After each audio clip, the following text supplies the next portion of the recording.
Hello, everyone, and welcome to the first episode of this season/summer of Unscripted Memories. Now, Eternal Memories on Pokemon Snap, the final episode of season 2, is not quite done. It may be done the next week or so. I'm hoping to get done next week because I'll be home and they will work on it more. But I decided at least start Unscripted Memories because this is E3 week and I want to talk about E3 as soon as possible. Even though I have another subject I have to discuss for the next week, so stay tuned to that. So about the regional championships. But this week I need to talk about E3 and what I thought overall. Now, as I'm filming this, it's 3:12 on Wednesday, which means it's not quite the Thursday of the E3. Well, Intel could literally announce something ultra awesome, and I am not gonna comment on it. But to be honest, from what they've done today and from what they've implied, there's probably not going to be much at all that's going to be announced. So I think it's pretty much a complete dot on E3 as a whole now. And it's for all the conferences. I didn't watch all of them. I only watched Sony, Limited One Games, Square Enix, and Nintendo. The others I just heard about. So I'm not going to discuss everything in detail, but in this unscripted memories, I'm just going to discuss what I thought about E3 as a whole and the stuff coming out this year next or beyond. So yeah, EA was the first one up, and it was an American company, the stereotypical big corporation made by Americans that do American things, American soccer, American football, microtransactions, Americans want money, blah blah blah. It's American. It's literally America, the company, in my opinion, and so I've never liked EA that much.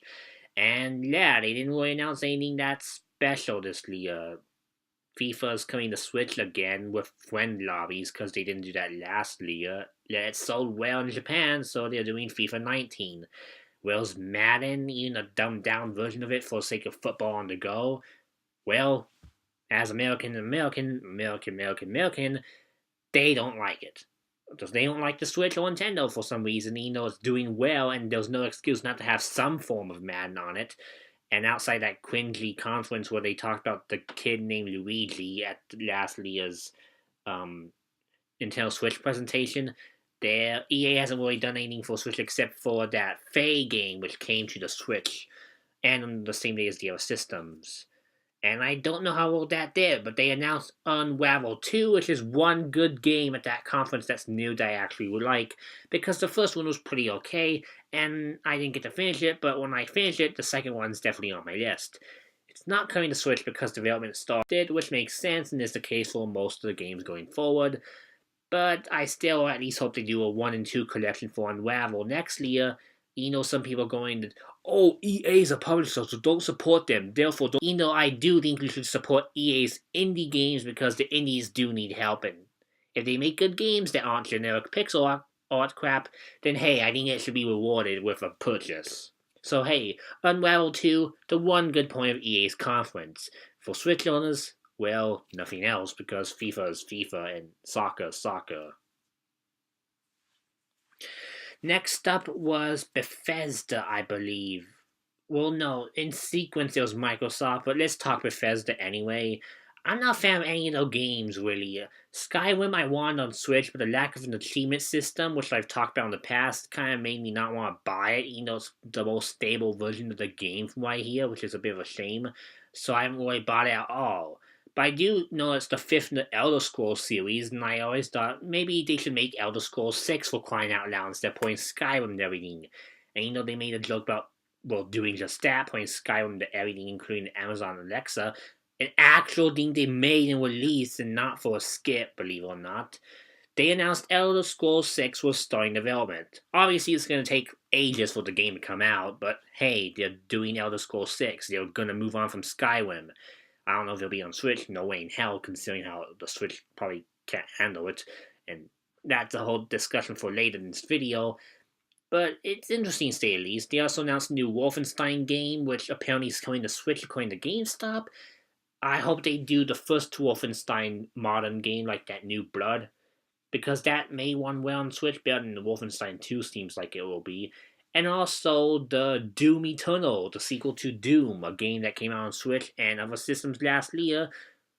Actually, I think Doom came out in 2016 on other systems, but it came out on Switch last year, and people liked it, you know, the Switch ports in 30 FPS, which is stupid.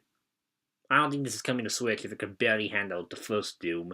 But hey, I've wanted to check out the first Doom for a while now, and I'll definitely buy a BFG port for Doom 3 on the Switch, because it includes the first two games, and I can't help but get any sort of retro game out there for the system.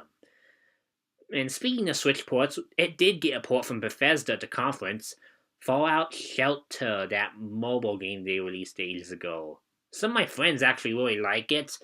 I've never played a Fallout game. I don't really have much of an interest in the series, but I downloaded it on my Switch and PS4 because why the heck not? I'll try it when I feel like it, and maybe it'll be a fun game like Plantera DX, and maybe nothing mind-blowing. It's not a real Fallout, but it's something at least, and it's on PS4 too, so at least I can't say they're giving Nintendo the kiddie game, even though Fallout's not really kiddie at all, but I digress.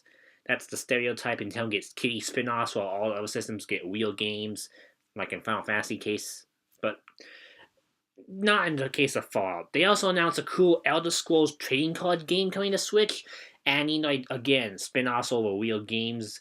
I actually like the idea of a trading card battle game. I've been into Yu-Gi-Oh! Duel Links lately. I've wanted Hearthstone on the Switch for a while now, and this seems like a Hearthstone clone, and if it's playable offline, I'm gonna buy it and give it a go. Apparently, the mobile Elder Scrolls Legends game is coming to Switch as well, but I haven't been able to see confirmation of that in the actual conference. So I don't know. I just know people say it's coming, but I don't know if that's a fact. I know the card game is, but not the mobile action game. Now on to Microsoft, who made stuff for Xbox One, and everyone's been looking and poking fun at them about how their games are, always delayed. There's nothing really coming out for Xbox and whatnot, and that's kind of true. I've never liked Xbox much because it's the American game system made by Microsoft. But unlike EA, they're actually doing a damn good job with the system. I'm legit impressed. Xbox Game Pass is a glorious idea of getting lots of games accessed and downloadable for like a few months. And PlayStation now does the same thing. You have to stream them, which is no way in hell am I doing that. I did that with Sonic CD and never want to do it again. But Game Pass lets you download them, and they're even letting you do it on Windows 10 with some games, and I may consider getting the Game Pass to see how the Xbox Windows 10 experience is. I have Windows 10 on my open PC, and I'm kind of curious to see if the Windows 10 experience for gaming is actually good compared to Steam, because I kind of want to try some Xbox games, but I don't want to buy Xbox One just for Where We Play. Come on, Microsoft, put it on Where We Play. Put Where We Play on Windows 10 or Steam. I'll buy it. I hate Where because of Conker's Bad Fur Day and bad memories of seeing that in the store when I wanted a Conker game for the Nintendo 64 after Pocket Tales. But you made some good Computer Spectrum and Commodore games, and I want to try those out, so I'm going to get Where We Play whenever I can, or maybe if I find a cheap Xbox One I can. But needless to say, they announced lots of good multi-platform games. Jump Force for PS4, PC, and Xbox One. Tales of Vesperia for Xbox One, PS4, and the Switch and PC. I may get the Switch version if it wants the same frame rate because I tried playing Tales of Symphonia on the PS3 and the whole magnitude that game made me not want to play it. And even though I don't like missing on trophies, I think it's a basic RPG experience. I don't mind skipping out on them, especially if it still logs all the records and stuff in the game like it did in Abyss, which had no achievements either. So I think I'm going to get that on Switch, or at least consider for Switch. Switch or PS4 for Vesperia, and that's the best announcement of the conference. They also announced they acquired some new companies like Ninja Theory, who made Disney Infinity and a few other games, and Hellblade, they also made that.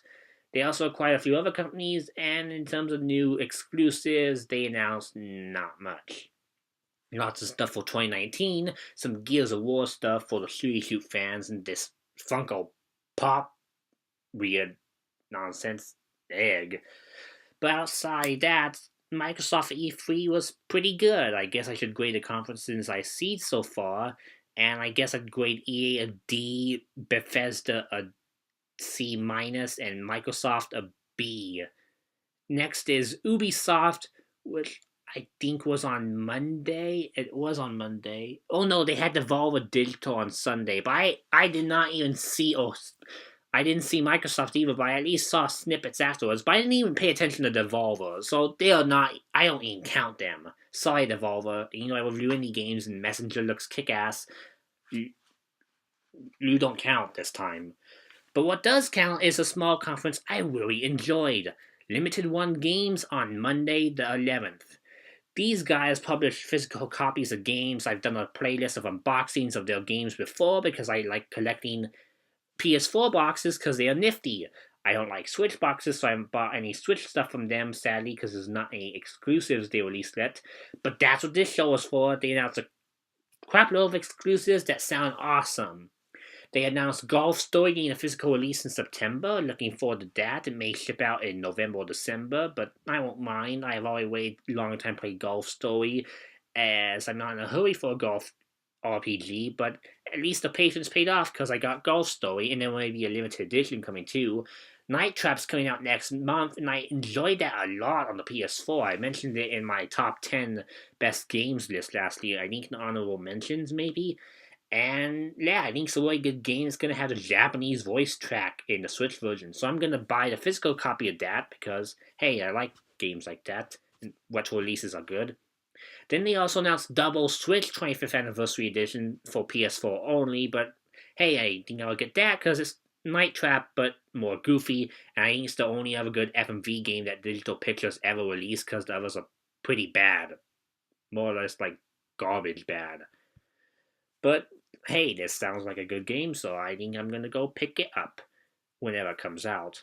And they also announced Cosmic Star Hellwind for the Switch, finally after the game was in, well, publishing hell because Nintendo rejected it, which made the developer mad, and it made me mad too because they allowed Japanese games in the service from day one, even if they were shovelware. But if it was a Western company, they had to get some sort of special clearance, and it just seemed dumb. They are lifting that now.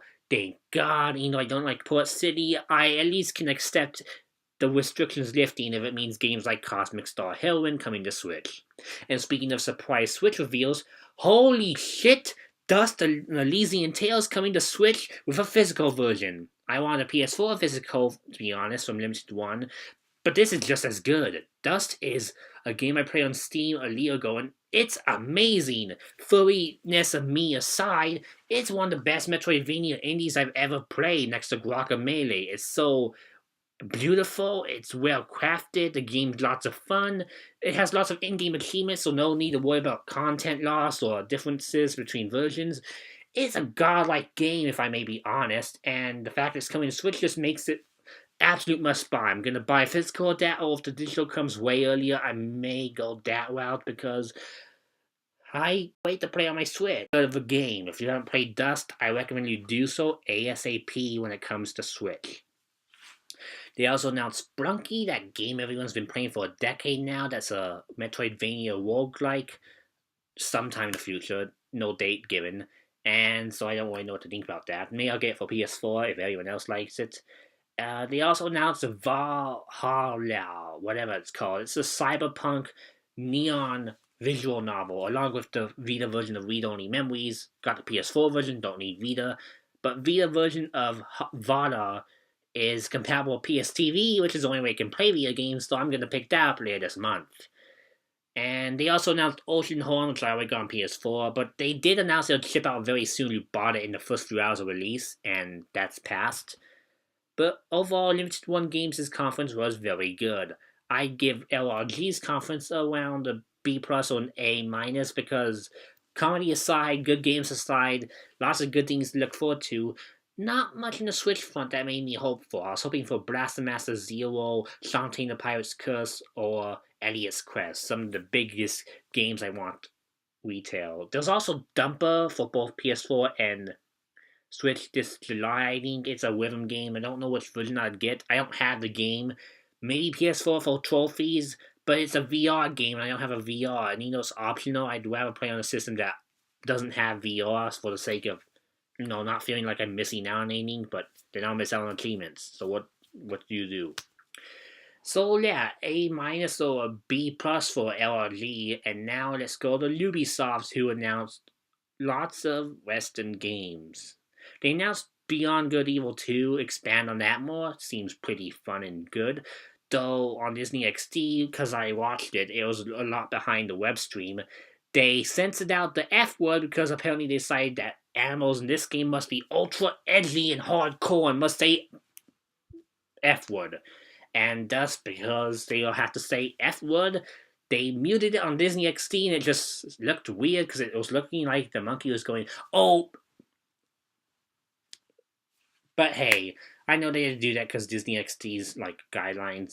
They did state that not all games are for young audiences. But Ubisoft kind of bored me to death, even as a PS4 owner with not much of interest, until they announced Starlink, which is a weird spacefighter game I thought was okay looking, but it had a cool concept. And then Fox McCloud shows up out of the blue as a Switch exclusive collaboration with Nintendo. And it's coming on the same day as the other systems. It has a big download you must download because, of course, Switch carts are lame. But we're getting a AAA multi-plat game same day as the other systems in October with exclusive Nintendo content. I can sacrifice achievements for that, holy frick. Now it's on the must-buy list if it runs well on Switch. If it's at half the frame rate or stuff, I may skip it, unfortunately. But let's hope it at least runs decently in docked mode because, oh my god, Star Fox content in this game looks so good. So yeah, that's only the good part of Ubisoft's conference. I'd give them a C- or C for that. And Sony. Actually, I forgot Square Enix, the one I watched live, so oops, better talk about them. Nothing happened. That's pretty much it. They only announced a few minor things like Nier Automata coming to Xbox One and not Switch, but it can't run on PS4 to begin with, so I don't blame for skipping Switch. But good for Xbox owners. They do get a game that I need to check out sometime, but I want to play the first one of Nier first. And there's also the confirmation of Kingdom Hearts 3 in January of 2019, delayed from 2018, which gives me more time to beat Kingdom Hearts 1, Chain of Memories 2, and 3D, which are all the games I need to play on my PS4 in the collections I have.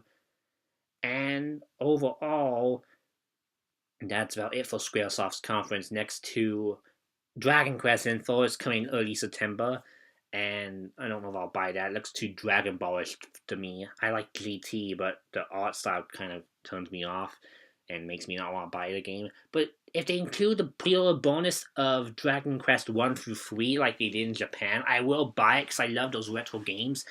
There's no confirmation of the Switch ports. MIA because of development troubles, I assume.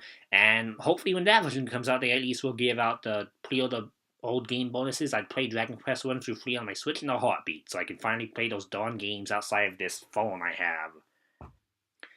Anyways, my Square Enix conference outside of Octopath and a few other things, pretty average. Octopath looks okay. The demo they're gonna release soon, I think I may pick up. But it was kind of underwhelming, so I think I'd give Square Enix a D or D+. Because Kingdom Hearts 3 looks good, Dragon Quest looks good, Octopath looks okay, everything else just looks there. That Captain Lung Boy game that's completely free, I may check out because I have Life is Strange Season 1 to PS4, but I've never played it. But maybe this small game will at least encourage me to play it to the end if it's free, and so I can get a grasp of how the series plays. So I can maybe try Life is Strange and see if it's worth the hype. Now let's move on to the PlayStation conference after getting out of order. And Sony's conference was, well, very bad. Really, really bad, as in disappointing me more than anything else. I didn't have much high expectations for them to begin with. Ironically, the worst part of last year's conference, the licensed Spider-Man game, I thought was pointless to spend a lot of time on because it's a licensed game and licensed games usually suck. That surprised me a lot more when I saw the conference because Spider-Man is apparently like the Arkham games and is made by a good developer with a good budget and good time and is not, to coincide with the new Spider-Man show this year. That makes me a lot more confident, even though I'm not the biggest Spider-Man fan unless it's totally Spider-Man.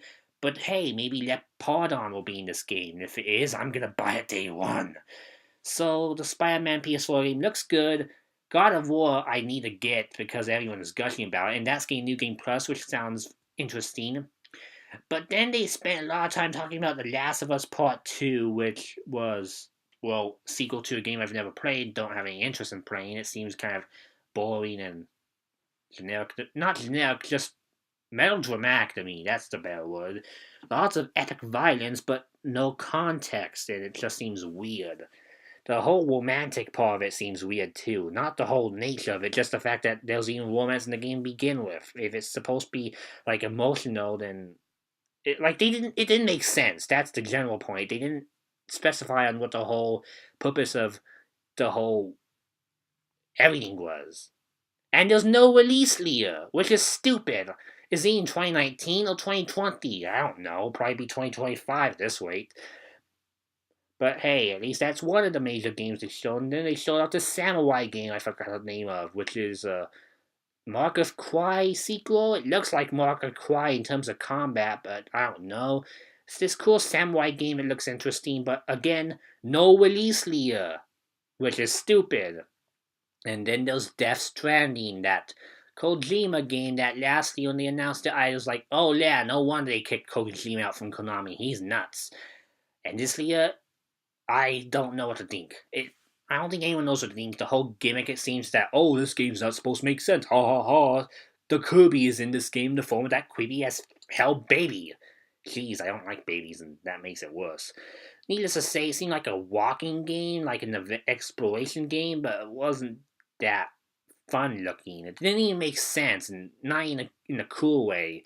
Like people talk about Kingdom Hearts not making sense, but at least that makes sense even as one who's only played Birth by Sleep. At least general message of stop bad guy from destroying world and universes, but Death Stranding, yeah, I think I'm gonna gladly skip this one. Don't really care when it comes out. As long as Kojima makes something good afterwards, like, I don't know, spiritual success of the Penguin Adventure. He didn't make a Penguin game before he worked on Metal Gear, guys. Eh. As for what other things they showed off another Kingdom Hearts trailer, which they also did at Xbox's conference, I think. And yeah, same info as before, New Worlds. Good trailer, but I don't think we need so many trailers for Kingdom Hearts 3, but hey, at least it's coming out soon, they're confirming. And yeah, Sony's conference overall was pretty bad. I give it an F plus or D minus because the only good part about it was the Spider-Man stuff, and I'm not into that. It was just a surprise, but nothing surprising, and no Final Fantasy VII remake. And I know the whole CyberConnect 2 incident is what makes people scared about, and I'm kind of scared about it too, because I think they may have restarted the game from scratch because CyberConnect 2 bailed out, and Oppo Crans probably took the whatever documents they had with her, because who knows. Solar Tour Robo is a Sky Pirate game, so maybe their Sky Pirate game pirated Final Fantasy. Oh ho ho ho ho. And now for my main attraction, Nintendo's conference. I don't know. Nintendo's conferences in the past have been hit or miss. 2016 was good with Zelda, but then I didn't like Zelda in the end, so looking back it was kind of bad. But it had Pokemon Sun and Moon, which was a good game. And then 2015 was like a tragedy train wreck. I mentioned that in my last year's Unscripted Memories on E3 as a whole. And the 2008 one everyone hated, but I didn't grow up with it, so I got spared. This is not 2015, but it's not as good as 2017 or 2014. It's a pretty average conference, and Nintendo basically started off strong with this cool mech game from Marvelous Entertainment, I forgot the name of, coming out in 2019. Okay, that's probably their special game. Let's see what the 2018 titles they promised in 2018 will be. They announced Fire Emblem. Finally, that game they said would come out this year last. Oh wait, it's 2019, the spring. It looks awesome, but it's a damn 2019 game. Okay, Octopath Traveler. Oh, we already know about that. But hey, there's a new demo. I didn't even touch the first one, so I can delete it and try a new one when it comes out this Thursday. Don't know why I didn't touch the old demo. I guess I was super patient, willing to wait until before launch to try the game out. I can transfer save data, so woohoo. And then they announced Mario Party Super or Super Mario Party, and okay, it's not Mario Party 9 or 10, which shook up the games and made them not as boring anymore, and bad feeling the Mario Party 8 vibes because they ditched the car, which I'm not a fan of. Like, not a fan of them ditching the car, but I'm also not a fan of them relying on the car, and the 3DS games didn't have the car either, and they weren't that good, so I don't know. ND2 made okay Wii Party games, but everything else they touch seems to be bad. Like, they're the umbrella of Mario Party developers, so I'm not really hoping for it. But hey, October 2018, we got an October game, Nintendo, next to Starlink and Mega Man 11. And then they talked about Let's Go Pikachu, and god damn it. I'm not going to rant on this. I did that on Sun and Moon, and it turned out to be a great game, so maybe this will do a miracle, but I'll talk about the treehouse in a bit. But good God, that treehouse made me want to die.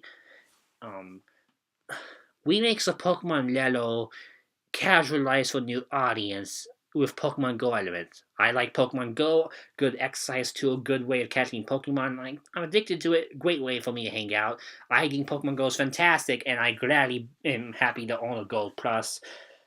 Let's Go communicating with Pokemon Go, like Sun and Moon were rumored to last gen because of data mining. Yeah, I'm good with that, but then they cut Safari Zone for it, for Christ's sakes. Now there's no Safari Zone because you use Pokemon Go Pokemon. So where's all the chances and stuff? Probably gonna be what they were in the Gold Silver games. Or maybe there's gonna be a new route, but I doubt it. But in terms of what they showed off, not much for Let's Go. They just showed off, oh hey, this is Kanto remade. And that's pretty much it. But Kanto's not that impressive to begin with, and combined with what they told us last month, where they said they only have 151 Pokemon for those Gen 1ers who bashed on Gen 5 and ruined Gen 6 because of it, and Alolan forms because, they're just recolor safe stuff, right? Executor and a few others, like, I think the actually Executor is the only one that's not recolored. Correct me if I'm wrong, but Executor is the only Alolan form that's not recolored because at least they changed the appearance of it a lot. That kind of disappointing. But yeah, Alolan forms in the 151 will be in the game, so no Dark types, so Psychic types can kick their ass, but Fairy types can too. And Steel types are there to defend against Psychic. It's not compared to the game. They aren't even gonna do Battle Spot. That's fine. I play with my friends anyway, because playing with friends and training is what Pokemon's about. But the more I hear about this game, the more I get worried, and I'll talk about the treehouse bit after we finish. And outside of Let's Go, which is coming in November, they announced Smash Bros. Ultimate.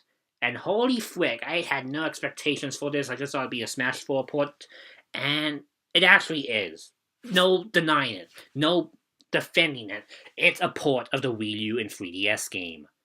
But they enhanced it with all the stuff from every other Smash. All the characters are back. Almost all the stages are back. Basically, 4-side's confirmed in the tiny image on the Smash website, and that's all I need because 4-side's ace. A lot of those old good stages are back, and that means also some music, which is awesome. I love the music in Smash Brothers. It's so good looking too, and the newcomers, the iffy part, Daisy of all damn things is an alternate costume for Peach, and I hate Daisy more than the passion unless it's the Mario movie Daisy or the Mario Land Daisy. Maybe there'll be a costume based on the Mario movie Daisy with her in purple, or the old black and white suit for Daisy's Mario Land version. But yeah, she's a clone, no big deal. They're called Echo Fires now, but yeah, Daisy's in the game. Ugh. Willie's in the game for Metroid, and he's not Quaid, so I don't like him. But he's cool at least. His trailer was epic with him murdering Mario and Mega Man with his tail and being menacing. And hey, at least someone from Metroid's in the game. Now someone else from Yoshi could be in the game, because even though Yoshi and Donkey Kong are Mario characters, maybe they can at least have Yoshi stand out more by having someone like the Raven guy from Yoshi's Island be in the game, or the Froggy, even though we already have Greninja. They aren't going to announce many newcomers, they said, and that's fine because the roster from last game was so good. I'm happy everyone's back. Ice Climbers, my old beat-up buddies in Train Mode are back, and so is Wario and Snake even. And Snake I used to hate because he didn't make sense and he looked ugly in Brawl, but now he looks good in the new art style. And now that I've known more about Metal Gear and played it, I'm more excited for him than when I was, 10, when I first played Brawl. It's coming out December 7th of 2018 though, which is really upsetting because Leaky Pandy, someone who rumored a lot of things for E3, said he thinks that it would happen in late August. And I was so hoping for that impossible miracle because I want to play this game ASAP. but I also don't want them to rush it. But I don't want them to delay it, because they delay it to 2019. The problem with the Switch's lineup is going to be very apparent. Because outside that, and the 20 minutes they spent on Smash Ultimate, yes, 20 minutes they spent on the game, well, Smash Ultimate is pretty much, yeah, the main show is Smash. If you don't like Smash or you don't like Mario Party, then go home, because nothing else is in 2018 for you, and that pissed me off. No Yoshi, that Yoshi game that came out last year looks so cute. It's MIA in 2019 now. It's a freaking 2D platform in 2019, but I digress. No, small game like a Push Mode sequel for August or September, which are the empty gap months of the Switch's lineup. And yeah, that's the problem. Gap months. With all the games confirmed now and Treehouse not announcing anything new, there's nothing coming out in August or September first party wise, or even third party wise, save for a few minor games and that Labyrinth of Dusk game NIS is publishing in September, and Monster Hunter in August, which is a port. And speaking of ports, late ports ahoy! Dragon Ball FireZ, because they didn't bother making it on Switch the first time, because late dev cycles, that's understandable. But why release it now if it's so late and everyone's not going to play it anymore afterwards? They may make a sequel at this point. Switch would be behind, but yeah. So yeah, Dragon Ball FireZ is coming to Switch. Hollow Knight is a late port, but also the only console port at the moment, and it came out literally less today. It's Wednesday when I record this, my bad. And yeah, that was a surprise launch I enjoyed, because Hollow Knight, I heard good things about it. Hoping for review copying. If not, I'll buy it, because I like Metroidvanias. Even though it won't have the achievements, it'll still be the only console version available, so I have no other choice, really. And I just want to play it because I hear it's so good. And they announced Fortnite, aka the fad of 2018. Not the single player mode that came out last year that actually looks kind of fun because of all the fort building and all the shelter stuff that looks cool. It's a third person shooter, so it's not a first person shooter for once. And they also announced Paladins for release last day, and that's not a fad, it's really just an Overwatch clone. Seems interesting. I'll try the free to play version out later this year, but outside that, I'm not too excited for Paladins. But Fortnite, I'm definitely skipping, not even downloading the free game because it's a fad. I don't believe in fads. I'm sick of hearing it on the news. I'm sick of hearing everyone talk about it. It's like Pokemon Go, except not based on something I like. And I'm not even going to bother trying it. I only think you can play offline for some stupid reason. Sony blocked it so you can't connect with PS4 accounts in the Switch version, which is making a lot of people mad at Sony being idiots because, they're Japanese and stuck up and, oh, we are the best-selling console out there, so we can do anything and have no repercussions. So yeah, that thing I sympathize with, even though I don't like Fortnite, but Fortnite's coming to Switch and it came out yesterday. So I've been downloaded 2 million times for crying out loud, which I'm kind of shocked about, because I didn't expect it to be that popular on the Switch, but that's what it is. Fortnite fads are popular. Maybe it won't be good for years to come. Who knows? Overwatch, I thought was a fad, but that game's gone more in depth and people still play it for fun, and it's a good game from what people say, so hey, maybe Fortnite will be a good game. They'll put a single player version. And yeah, that's it for Nintendo's conference. With Smash being so epic and me wanting it so badly, I'd give it a good score, but nothing else is coming out until October. Octopath and Captain Toad port are coming out in July. Mario Tennis is coming out later this month, and the sushi game that bombed came out this month, but nothing in August. Not even from major third parties on the same day as other systems. Some stuff in September and October from third parties, but not August. It's really strange, and I don't like droughts. I hate droughts, and we've dealt with a big drought already from January to March, but at least we got Celestia on the eShop to make up for it, and Bayonetta has good old late ports in February. But Kirby Dirty FPS Allies wasn't that good. No one liked their Metacritic, and they still haven't patched in an actual good frame rate for the game. And Labo came out in April and seemed to have bombed, at least the robot kit did, because probably no one could fit on the back. And May had lots of good ports like Hyrule Warriors Legends, but the third parties won that month, at least for me, because of Mega Man Legacy Collection ports. But Street Fighter Collection, semi-new port, but it's the same day release, so that counts. And other third party games came on that month from the eShop, so it was a good month overall, I say. And yeah, Leah 2 of the Switch is much more disappointing compared to Leah 1. Lower quality games, less of them in terms of good high quality games, not good low quality games. I'm getting rambly because I guess I'm getting tired of all this crud. And yeah, it was very disappointing. Treehouse Live showed off some extra stuff like, well, let's go with. I'll get this out of the way right now. I hate OS. Or maybe we have a Sapphire. I'm gonna make Nintendo Memories on that someday, but when I get good equipment to record my 3DS with, probably from like a camera view, since I don't want to buy a capture card, especially to stream a game I hate. It basically ruined a game I grew up with and used as a lifeline to save my life when I was with my mom, because that's when I was with my mom playing Pokemon Emerald, Fire Red, Leaf Green, Sapphire, and just seeing what they did. Even the base Ruby and Sapphire, even without the Battle Frontier, which everyone complains about, including myself because the BS excuse for cutting it. Even Ruby Sapphire had a battle tower, and even though it gave you crap rewards like vitamins, it still was something to do. And contests, in my opinion, were the second quest of the game because you had to get all sorts of ribbons, you had to work hard. It was very hard to get all the ribbons and fill out all the paintings and get the extra star on the trainer card, but it was worth it if you did. OS gave you removed the mini game to make the Pokeblocks, so now they just are crapped out if you have good berries, which are easy to get in this game. And there's no sheen limit, so you can max out all the Pokemon stats, go wild, and then they'll instantly win the Peel round, and you can be the suckiest player ever in the second round, even on Master Link, and you will win every time. It basically ruined the second quest of the game. Combine that with cutting out Safari Zone, putting in some BS story about the depression of the Safari Zone owner, and then like the game corner because Europe sucks, and they didn't replace it with anything. Even like some mini game. I guess there was mini games from the Pokemon and me, which at least were fun. But they should have done something with the game corner instead of just made it empty. I mean, they did redesign Marwell City and made it confusing, so they did that. But needless to say, OS is my most hated Pokemon game of all time, even counting spin-offs.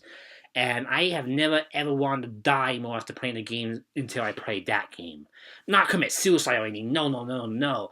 But like, if I had extra lives, or if this was a video game and I could die or feel immense pain or just, not want anything to do with the game or burn it or basically torture the game, I would have because I hate it so much. But because I always value my team and it's always required to get the newest games to transfer for competitive reasons, I kept it. And I'm still keeping it, and I even went 100% in National Dex in it. Even though I hate the game, I still did that at least. Let's Go is what happens when you give Masuda full control. It's literally an invasion of casuals, but not even the casuals that play Go and, are fun to hang out with. They literally think Game Freak, the company making this game, literally thinks you're a freaking idiot to play the game. All the trainers' Pokemon are like very low leveled from the demos they showed compared to Red, Blue, Yellow, Fire Red, Leaf, Green. Pokemon levels are like reduced. Pokemon learn better moves, which actually is a good thing because Fire Red, Leaf, Green had awful move pools. And the gym, the first gym at least, I hope it's only for the first gym because Brock was evil in Yellow version, especially if you had Pikachu. It only lets you enter if you have a grass or water type, which is stupid. I mean, if it's the first gym, we don't know that yet, but I don't have a good feeling because it's Masuda. If it's only the first gym, understandable. Kids won't get murdered by Brock and do what I had to do, and you struggle to take him down because you only had electric moves and quick attack as a kid if you play Pikachu. But overall, the whole game looks easy as sin and like boring. Good God, the game looks boring. It's also so plasticky. It's beautiful in some moments and plasticky in other moments. It makes no sense and nothing I want to play. And maybe it's not for me. But even then, I'm scared this gets out of control and it outsells the main series because it's on Switch and has Pokeball Plus with Mew. Another thing I don't like because they're just locking Mew behind a toy and devalues it. Like, it literally is like, I don't know. I mean, people, those dumb Star Wars Battlefield petitions of like how the game's not how some people want it to be, so they bash developers because it's not what they want to be. Like, I hate those, and I mock those. I mock those dumb people. But now I'm literally becoming one of those dumb people with this Pokemon game because I feel like it's offensive and could affect the fate of the franchise. TCG will still be fine, Anime will still be fine, everything else will still be fine. Pokemon's Pokemon, the creatures are the most important thing.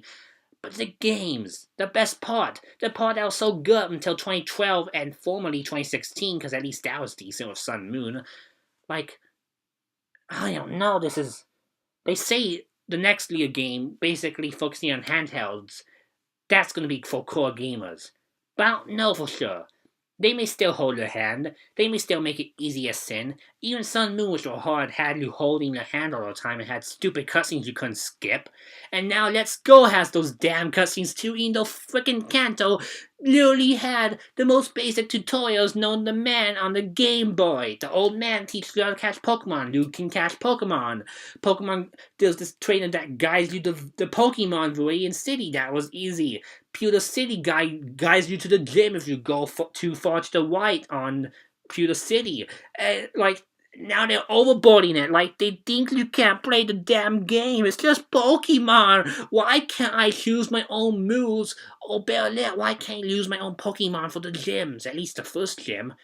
Nuzlocke and challenge runs will be hard to do. I mean, I'm certain you could make it challenging if you find a way to force yourself to use a Pokemon like Kakuna and nothing else. But I don't know. I'll have to wait to see what other people think of the final game. If the game's gonna be like a good amount of time to 100%. Maybe there's lots of items to collect. Maybe there's a new area to explore, even though there's only 151. But case in point, Let's Go is a game I'm scared to look at because I'm scared to be OS 2.0. And this year, since it's thankfully not a battle spot game, I may be able to actually skip a Pokemon game and save myself from torment. But that's my whole rambly spiel on E3 2018. I thought all the conferences were okay overall. Backlog clear for me, I guess, but I'm very disappointed in Nintendo for having a big drought in August and September. But Smash looks excellent. I can't wait to play that. Please don't delay it. But also, please don't overwork yourself to make the game finish, because I don't like that either. Let's just hope there's a good middle ground. Let's hope Yoshi's good, because it's delayed. I didn't expect Metroid Prime 4 at all. I think it'd be silly if you expect the game so early in development to be shown off. Pikmin 4 somehow is still MIA, and I can't believe it, but 9 to 3DS is saving us from this torment. But hey, maybe as I finish typing this, they will announce a new 3DS or Switch eShop game to tide you over in September or August, so who knows, maybe half this will be mute and I'll look like a dum-dum. Then again, with my rant about Let's Go and this, I probably already do. But yeah, sorry for this long, rambling video and a bit upsetting about E3, but that's my thoughts on E3 2018, unscripted from me. Tune in next week for an Unscripted Memories about my Pokemon Regional TCG trip in Madison, Wisconsin a few weeks ago, and maybe the Eternal Memories on Pokemon Snap if I finish it. Until then, bye!